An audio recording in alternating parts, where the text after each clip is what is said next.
Вы кашляете? Спешите в аптеку просить что-нибудь от кашля? Не торопитесь. Прямо сейчас 3 причины вашего кашля, о которых вы даже не догадывались. Сегодня у меня в гостях семейный доктор Евгения Шлейфер. Здравствуйте. Евгения, как часто ваши пациенты занимаются самолечением от кашля? На самом деле часто. Многие люди, кашляя, считают, что они с такой незначительной проблемой могут справиться самостоятельно. Но вот, например, у меня недавно был пациент, который внезапно стал подкашливать на работе. Не было никаких других симптомов, ни озноба, ни насморка, но он решил, что он простужен. Начал принимать самостоятельно противовирусные препараты, и через некоторое время он понял, что они ему не помогают, и он обратился ко мне. Угу. И что вы ему сказали? Вы не поверите, у него была ушная пробка. Это первая причина – нетрадиционная кашля. А в чем тут связь? У нас у всех образуется сера в ушах. Она несет защитную функцию, она защищает от бактерий, от механических повреждений. Также она защищает, увлажняет ухо, от пересыхания защищает. Когда мы жуем или зеваем, или глотаем, или разговариваем, сера перемещается в наружный слуховой проход и выходит вместе с собой, вынося грязь и бактерии. Но иногда защитные механизмы нарушаются. И она является одной из причин нашего внезапного кашля. Совершенно верно. Оставаясь внутри уха во время жевания или глотания, серная пробка шевелится, и она раздражает кашлевые рецепторы, и появляется кашель. Удивительно. Для меня это открытие, думаю, как и для многих других телезрителей. Видимо, это происходит потому, что неправильно чистим уши, да? На самом деле есть несколько причин образования ушных пробок. Самая распространенная из них – это повышенная, скажем, активность серных желез, когда вырабатывается слишком много серы, и она не успевает эвакуироваться из уха. В этом случае она скапливается и уплотняется, образуя ком. Также причиной может быть сужение слухового прохода. Это может быть во время воспалительных каких-то процессов в ухе. Это может быть какие-то анатомические особенности слухового прохода. А также причина – это неправильная чистка ушей. Как именно понять, что именно серная пробка – причина кашля, а не простуда?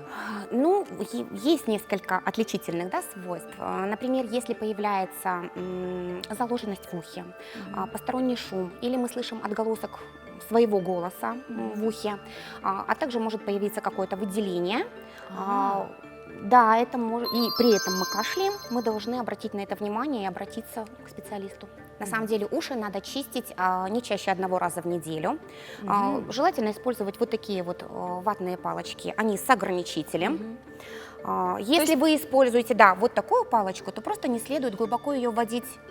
Да вы что? Да, ее просто не следует глубоко вводить в даже слуховой проход, людям? даже взрослым людям. А я думала, что вот такие палочки используются только для чистки ушей детей. Нет, у нас тоже слуховой проход, который мы можем затолкать серу, которая выходит, назад, и она там будет комковаться, и тоже образуется серная пробка.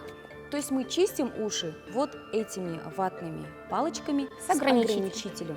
Одну причину мы разобрали. Какая же у нас вторая причина возникновения кашля?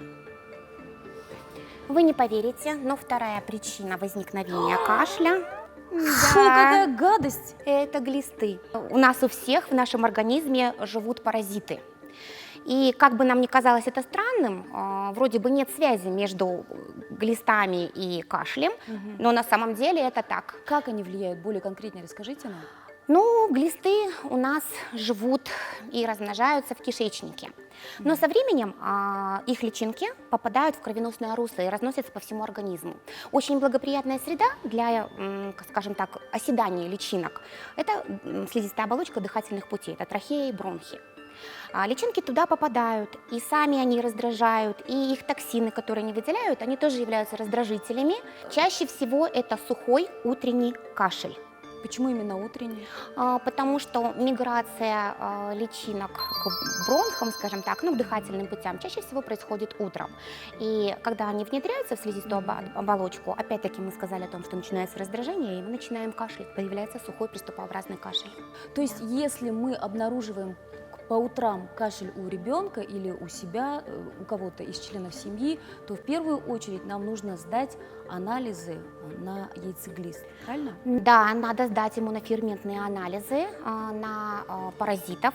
Чаще всего в нас паразитируют и вызывают какие-то симптомы интоксикации. Это такие паразиты, как аскариды, лямблии, токсокары. Паразиты очень распространенная форма заболевания, и есть определенные симптомы, на которые мы должны обращать внимание. Или если у нас, или у наших детей, например, появляются боли в животе, снижается аппетит, появляется слабость, диарея, круги под глазами синие, Да. совершенно верно, головокружение, то мы должны обратиться. И сдать иммуноферментный Это анализ на паразитов. Совершенно Это верно. И называется обратиться к правильно врачу. иммуноферментный анализ, да, на паразитов. на паразитов. Да. Следующая причина, мне уже страшно, что здесь, поэтому открывайте сами, Евгения. Да, я вас огорчу, есть еще одна причина. Третья, нетрадиционная причина развития кашля Это сердце. – это больное сердце. Я напомню телезрителям, что сегодня мы вместе с семейным доктором Евгенией Шлейфер разбираем неожиданные причины кашля. Мы уже перечислили, что первой причиной кашля может быть ушная пробка, второе – наличие в организме паразитов и третье – больное сердце. У меня был один знакомый, который долгое время страдал продолжительным кашлем, но при этом умер от сердечной недостаточности. А он не обращал никакое внимание на симптомы, то, что он кашляет. Ему казалось, что это обычный кашель. Я, к сожалению, так как это не являлся моим пациентом человек, не смогла убедить его пройти обследование сердечно-сосудистой системы. На самом деле у него была достаточно серьезная форма легочной недостаточности. Это сердечная недостаточность, когда происходит застой крови в легких и появляется кашель. Такие пациенты чаще всего помимо кашля у них появляется слабость, потливость, головные боли. Во время кашля у них происходит вздувание вен на шее и голове. Чаще всего это сопровождается синюшностью губ, мочек ушей и пальцев рук. Но сердце при этом работает так же, да? То есть не обращать... Да, боли в сердце может и не быть, потому что, как я уже сказала, сам кашель, он связан с тем, что у нас идет застой крови именно в легочном круге кровообращения, то есть в легких.